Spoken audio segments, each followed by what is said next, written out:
That Commission report says no to a Public Accounts Committee. But what does the report do in 1718 and in 1819?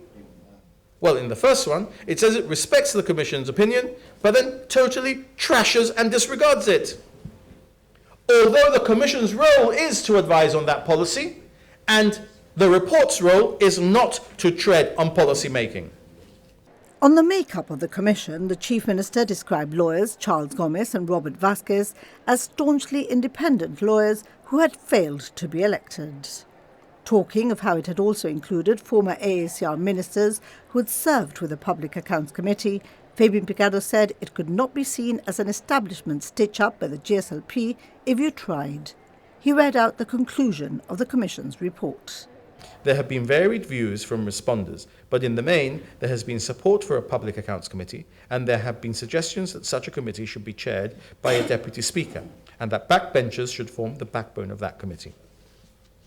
We are of the view that the 1980 to 1984 Public Accounts Committee proved ineffective, impractical, and unworkable, particularly because ministers were expected to scrutinise and question senior executives of their ministerial colleagues' departments. If a Public Accounts Committee were to be set up, it would be essential for government backbenchers to take the place of ministers.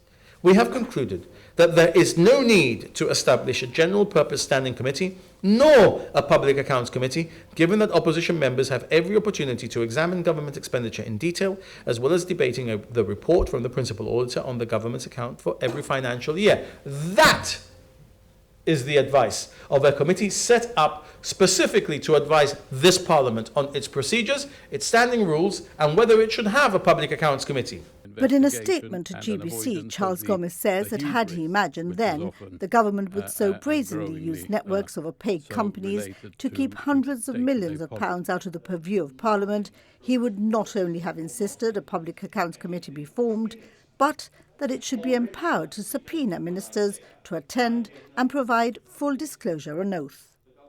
For his part, Robert Vasquez says that since a report in 2013 of the Commission on Democratic and Parliamentary Reform, he stood for election with the GSD under Danny Feetham and in 2 elections as an independent Social Democrat on a platform of having a Parliamentary Accounts Committee. He adds that at the time his agreement was in the context of other reforms suggested for Parliament on open and good governance. But he claims none of the substance has materialised, with secret government continuing, with companies being used to hide public finances.